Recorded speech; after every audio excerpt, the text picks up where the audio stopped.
네, 여러분 안녕하세요. 반갑습니다. 오늘도 베타님의 무엇이든 물어보세요 시간이 돌아왔습니다. 반갑습니다. 네, 안녕하십니까. 안녕하십니까. 잘 지내셨는지요? 네, 잘 지냈습니다. 네.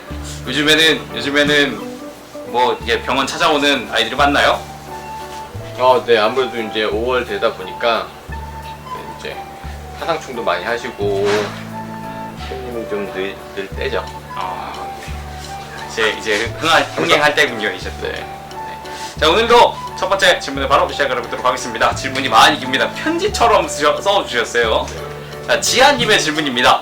안녕하세요. 폼의 남자 그리고 여자 두 마리를 키우는데요. 처음 데려온 아이가 작년 12월 중순, 두 번째 아이는 1월 중순은 좀 넘어서 데려왔습니다.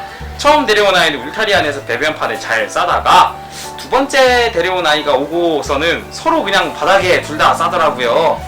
판에 싸면 엄청난 칭찬과 간식을 줘도 계속 바닥에 쌉니다.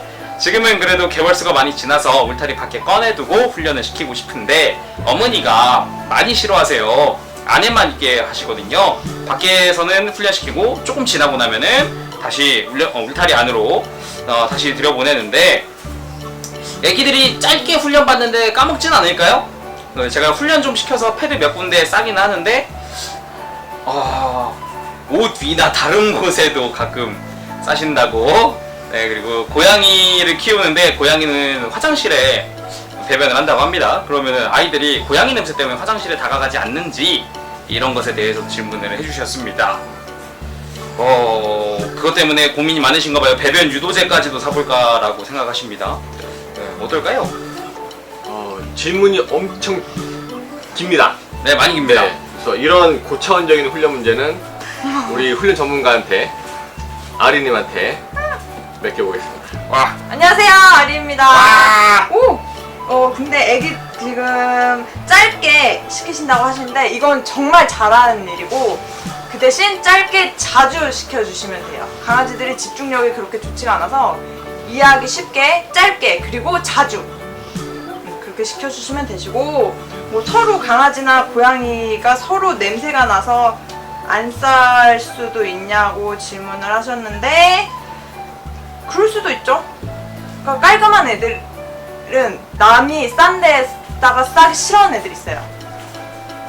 그래서 그럴 수도 있고 그리고 배변 유도제는 효과가 있는 애들도 있고 없는 애들도 있어요. 애들마다 조금씩 차이가 있기 때문에 혹시 모르니까 효과가 있을 수도 있으니까 한번 사용해 보시는 것도 좋을 것 같습니다. 그러면은 효과가 있고 없고는 어떻게 차이가 있나요? 아이들마다 어떤 차이가 있나요? 그러니까 배변 유도제를 패드 같은 데다 뿌렸을 때 거기다 싸는 애들도 있고 아니면은 효과 없으면 그냥 막 이렇게 싸는 거죠. 자기 마음대로. 코가 좀 더 예민해야 할까요? 그거는 모르겠어요. 애들마다 그런 정말 이건 정말 취향적인 개별로 개별로 다르네요. 취향입니다. 그렇군요. 네, 잘 들었어요. 잘 들었습니다. 감사하고요. 자, 그러면은 바로 두 번째 질문으로 넘어가도록 하겠습니다. 네. 유리진님의 질문입니다. 안녕하세요. 올해 7살 푸들 나마를 키우고 있습니다. 이제 7살이 넘어가니까 어느 정도 건강검진을 해야 할 것 같은데요. 솔직히 이것저것 다 해주고 싶지만 가격이 워낙 비싸고 정말 이 아이에게 필요한 게 어떤 검진인지를 모르겠어서 질문드립니다. 아이는 쓸개골 수술을 했고 푸들이고 기관지 협착이 약하게 있고 다른 곳은 정상입니다. 이런 조건의 아이라면 어떤 검사들을 하는 게 좋을까요? 라고 하셨습니다. 네, 저희 병원도 요즘 건강검진을 많이 하세요. 적어도 이제 지금 우리 유리진님처럼 6살, 7살 넘어가게 되면 보통 1년에 한 번씩 하거든요.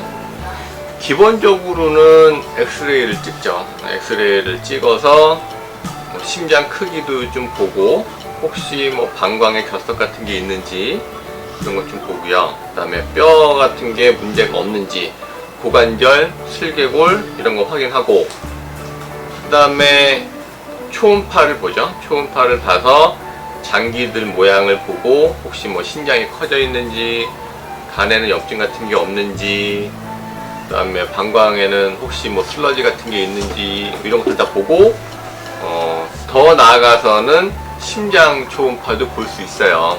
그러니까 심장 소리를 들었을 때 담당 수의사 선생님이 얘는 좀 심장 소리가 이상한데 초음파 한번 봅시다 그런 식으로 해서 이제 초음파 볼 수도 있거든요. 그게 이제 7살 정도 되면 심장 체크를 해야 됩니다. 그리고 기관지 협착이 약하게 있고 이건 이제 그 엑스레이로 나타날 것이고요. 그래서 그리고 이제 기본적으로 혈액 검사 해야 되죠. 혈액 검사에서 뭐 간, 콩팥, 뭐 콜레스테롤 뭐 이런 것들 체크하고 빈혈이 있는지 백혈구 수치, 적혈구 수치, 혈소판 수치 이런 것들 다 보고 그렇게 하는 게 기본 검진이죠. 그래서 그리고 소변 검사도 해야 되죠. 소변 검사도. 그래서 뭐 뇨비중 같은 거 체크해보고 혹시 혈뇨가 나오는지 그다음에 오줌 속에 세균 같은 게 많은지 이런 거 다 보고. 근데 이제 지금 제가 말씀드린 것처럼 이거 다 하게 되면 비싸요. 지금 말씀드린 것처럼. 그래서 기본적으로는 엑스레이와 혈액 검사, 그 다음에 초음파 뇨검사 이렇게는 이제 하시고 거기서 이제 좀 이상한 게 발견되면 더 이제 들어가는 거죠. 그런 식으로 하시는 게 괜찮을 것 같습니다. 7살이면은 사람 나이로 되는 몇 살이죠? 보통 7 정도로 곱해주죠. 7이요? 네, 77, 49, 49살 또는 뭐 요즘은 워낙 이제 강아지는 이제 오래 사니까 6 같은 거 곱해주게 되면 뭐 42살. 그러니까 7살이면 40대라고 보시면 돼요. 사람 붙였을 때. 그러면 사람도 가장 특히 이제 40대 중반, 중후반이 많이 죽잖아요. 그러니까 걔들도 적어도 6살, 7살 때부터는 1년에 한 번씩은 해주셔야 돼요. 제 그 나이 얘기가 나와서 말인데 제 친구가 기르고 있는 강아지도 아니죠. 개죠 이제. 거진 13년 살거든요. 그러면 걔는 활수이 거의 넘었다는 그렇죠. 소리가. 뭐 예를 들어서 곱하기 7 하게 되면 90, 일단 곱하기 6을 하게 되면은 그래도 한 78, 80 이 정도 되는 거죠. 진짜 장수하고 있구나. 이제 보통 15년을 보통 수명으로 보니까 그렇게 계산이 되는데 요즘은 또 뭐 사료가 워낙 좋고 의료기술이 발달해서 20살까지 산다고 하게 되면 곱하기 5를 해야 맞을 것 같아요. 앞으로는. 야, 7살이면은 좀 더 잘 보살펴 줘야 할 것 같습니다. 7살이면은 이제 지금부터 굉장히 건강에 신경 써주셔야 될 나이입니다. 네, 건강에 좀 더 신경 써서 검진 잘 받으시기 바랍니다.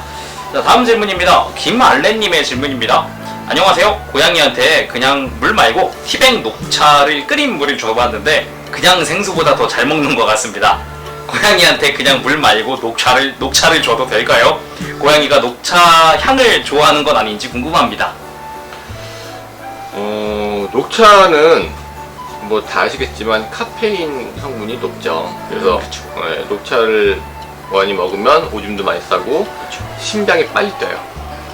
그래서 제가 볼 때는 이건 제 개인 생각인데 제가 이제 뭐 다른 뭐 논문을 읽거나 그런 건 없어요. 근데 그냥 생수 주시는 게 낫지 않을까 싶습니다. 카페인은 사람한테도 그닥 좋은 건 아니잖아요. 네. 뭐 각성을 뭐 공부를 해야 될 고양이면은 모르겠는데 뭐 공부를 안 해도 되지 않을까요? 고양인데.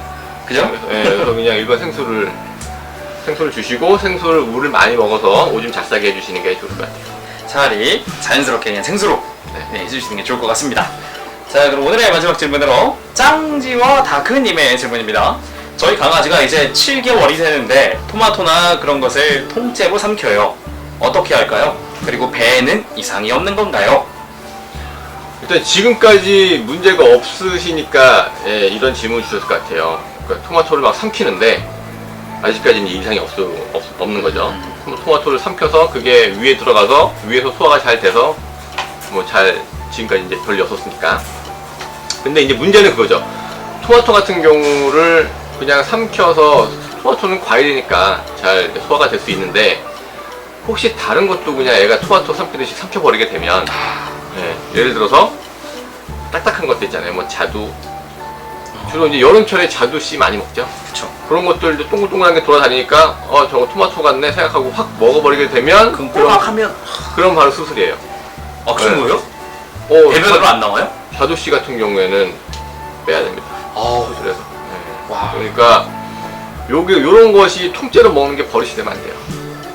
그러면 진짜 웬만큼 크기 같은 거를 후딱후딱 먹어버리게 되면 그러면 한 번 먹고 배를 째야 되는 그런 불행한 사태가 일어날 수도 있으니까 잘라주세요. 야, 이거는 잘라주는 게 나은 건가요?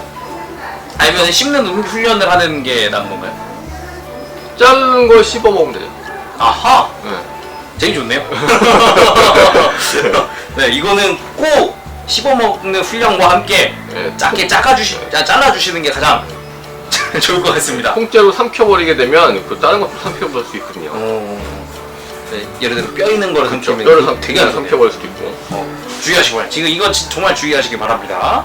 네, 오늘 질문이 여기까지입니다. 오늘 수고하셨습니다, 베타님. 네. 네, 훈련 전문가님 수고하셨습니다. 와.